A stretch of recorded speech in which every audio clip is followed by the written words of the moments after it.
guys! Welcome back to my channel sa Chai Access! At kung bago ka sa channel ko, please don't forget to subscribe, follow, share, and comment down below. Anyway, good afternoon sa Philippines or good evening and good morning sa UK and good day to all over the world. So today's vlog is Access for Kitchen. So I'm going to teach you how to cook the biko or bikong ube flavor. So meron tayo dito 1 jar ng ube jam or tinatawag natin sweet purple yam. So tingnan natin, ito yung brand na meron dito sa UK. At meron na akong niready dito na boiled glutinous rice. Yan. So, yan ang kakailanganin natin. At syempre, kailangan natin ng gata, asukal na pula, at yung gata ay papalatikin natin. At saka yung ube syempre. So, simple ingredients but yummy and a dessert and pwedeng maging agahan, snack, or anything at easy to cook, guys. So, simulan na natin. Yan ang ating boiled rice, glutinous. So, water lang yan, konting asin, a pinch of salt lang para mabalance yung sweetness ng asukal na ilalagay natin. So, 400 ml lang na gata, purong gata. Yan. So, it's like 400 ml. Palalatikin natin yan, guys. So, ayan, kumukulo na siya. Hintayin lang natin siyang maglatik at maglangis. Maglangis para magkaroon siya ng latik. At yun ay gagamitin natin sa top ng ating ube biko. Or kung meron kang makapuno, ang sarap din ng makapuno na ilagay sa taas ng ube.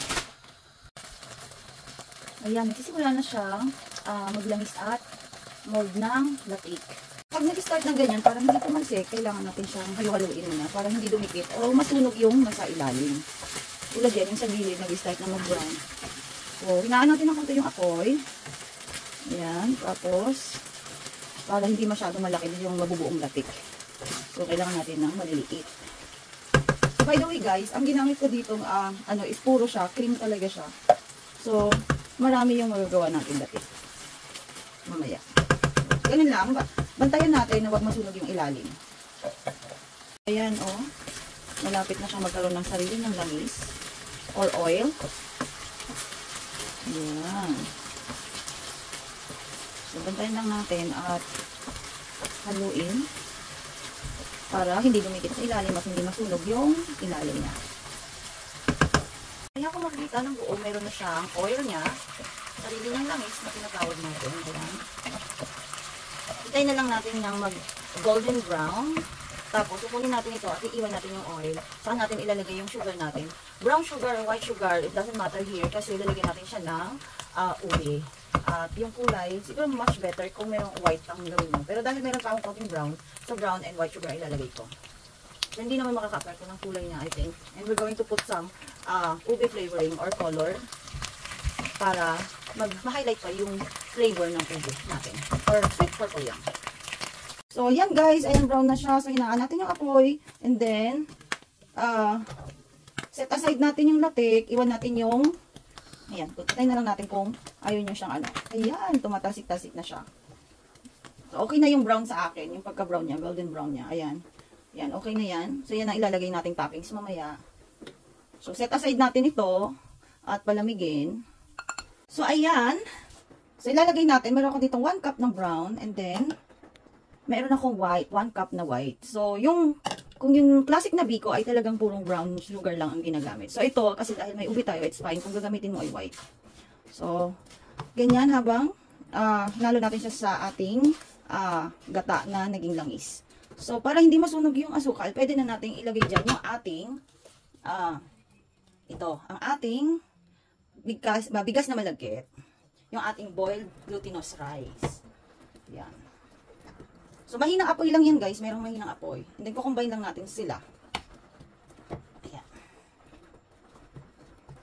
So, by the way guys, 4 na takal pala ito. Kung meron kayong takalan ng bigas sa inyong bahay, ganun yung aking takalan. Yung rice cooker na takalan, pag bumibili kayo ng rice cooker, hindi yung improvised na takalan natin na lata ha. Sa Pilipinas kasi, meron kaming ganun eh. So, ito, yun lang yung 4 na takal ng bigas. Slowly, combine natin yung ating boiled rice, glutinous rice, sugar and yung ating gata na naging oil na may konting latik na natira. So, ito yung crucial na pinakamahirap na talagang ikaw ay magkaka-muscles pag lagi mo itong ginagawa. So, combine lang natin sila. Tapos later lalagay natin yung, once na combine to, next na natin yung ating ube. Yan. Na guys, pag nahalo natin yung ating sugar and gata na langis at ang ating boiled glutinous rice, next na natin, syempre, lalagyan natin ito ng flavor, ang ating ube yam, purple yam spread. Yan, halo natin siya.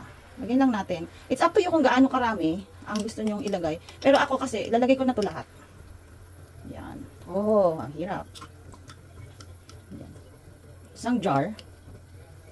Yan. Or kung marunong naman kayong gumawa ng ube halaya, yun yung tinatawag na ube halaya, yun ilagay nyo. Hindi nyo na kailangan ng tong jar na to. Pero dahil dito bira naman nating mabili ito at meron ng ready na naka-jar. So, use na lang natin syempre para napabilis ang buhay natin sa paggawa ng ube halaya. And then, syempre, hahaluin natin yan para mag-combine. At huwag natin kalimutan yung ating ube flavor na essence or food color na ube. Okay? So, ayan. Yan ay magpapabigay ng kulay sa ating ube. Meron kayong, it depends kung anong brand ng prepare nyo at anong ginagamit nyo. Yan, ilagay nyo. Tapos haluin lang natin hanggang saging yung mixtures niya is well combined na. Mix lang natin. And then, hanggang sa siya ay maging makunat or yung ready to malalaman natin yan sa paghahalo. Kasi pag masyado pang malambot, ibig sabihin hindi pa siya nahalong maigi, well combined, lalo na yung itong ating halaya, ubing halaya, or sweet purple yam spread. Yan. So, ayan, I think it's well combined na. Yung pag-mix natin ay feeling ko sakto na at tama na yung yung kulay. Ang konti na lang natin gagawin ay gawin pa nating makunat yung ating yung ating biko. Ang ganda na ng kulay niya, guys. Tingnan nyo, oh, di ba? Ang ganda. Talagang ubing-ube na siya. At amoy ube. Ang sarap. Excited na ako. So, ayan, I think, ayan, okay na ito. Yan, pwede na nating ilipat sa ating mga lagayan. At ito, isa sa magandang negosyo, guys. Malaki ang kikitain nyo. It depends, syempre, kuwantahin nyo kung doon sa amin sa UK, depende yun sa ingredients na nagastos ko. Kung kayo nasa Pilipinas, syempre, dapat, siguro nyo kung magne-negosyo kayo, may kita kayo.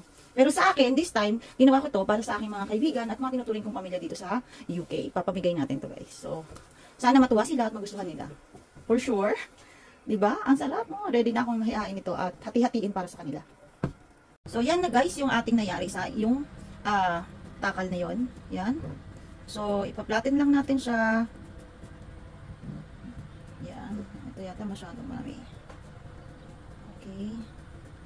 Sa sukat na nangyayari ko sa classic biko ay 5 na ganito. 5 na tubs. 5 tubs. Pero this time kasi nag-add tayo ng ube halaya o halayang ube. So, magkakaroon tayo ng siguro 6 to 7 tubs ang mangyayari mo. Kasi ito masyadong marami at malaki. So, ito yung may iwan sa atin.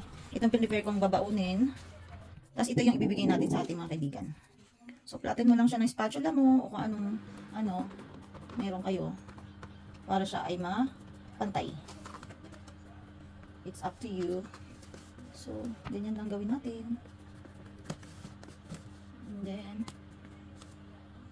so yan, snap-flat na natin siya. So, kung gusto nyo talagang yung classic, katulad ng classic biko, hatiin nyo lang, cut nyo, gamit yung spatula, at kung ano man yung gamit yung sa kusina na makapagpahati. Or, yan. Ganyan lang. Mostly kasi ganito ang hati ko pag nakatab. O kagawin mong negosyo. Yan. Bali parang 6 na slice ang mangyayari. Yan. So, ganun lang. And then, kung naalala nyo yung tinabi nyo, tawag dito, latik. Ito tinabi nyong latik. So, ilalagay lang natin yan. Sa ibabaw nila. So, hati syempre, distribute mo rin evenly. Yan. Yan ang magpapasarap. Isa rin sa nagpapasarap. Kasi may mga taong gusto talaga yung latik. At isa ako dun. Gusto ko yung may latik sa biko. Sa sapin-sapin. Sa maha. Mas gusto ko yung latik. Yan. So, tiin lang natin. Yan. Yan. So, ayan na ang ating ube. Biko or biko na ube flavor. Ang sarap. Ayan. So, ready na habang mainit-init pa. So, tikman na natin. Tikman natin ang ating ube. Ube. So yummy, I think. Of course. Wow. Yan na nga. Titikman natin, guys. So, actually, ano pa siya, maligam-gam, mainit-init pa, kaya ang sarap, diba? Oo, diba ang sarap? Yan, oh, ayan, oh, ang sarap tingnan. Yan natin. See, yan yung exact, ano niya, pag malapitan. Ayan yung kanyang kulay. Yan, tikman natin. Tikman natin. Siyempre, masarap. Ang sarap-sarap. Ito yung kakainin namin ngayon. Ito yung papamigay natin at ito baon. So, konti lang kakainin ko, 1 slice lang kasi bawal na sa atin sobrang ano. Matatamis masyado tayo, may hypertension. So, sa mga walang hypertension at gusto nang mahilig sa sweets, sa snacks, sa kakanin, the best to. Try nyo to guys. So, napakadali at napakunti ng ingredients. Masasarapan ka pa at kikita ka pa kapag ito ang naging negosyo mo. Ang sarap. Hindi ka mapapahiya sa iyong mga customer. So, ang sarap niya guys. Parang ayaw tigilan na. Perfect din siya sa ating hot chocolate or coffee or tea. Ayan, hindi na mapaghintay na gumawa at kumain na to.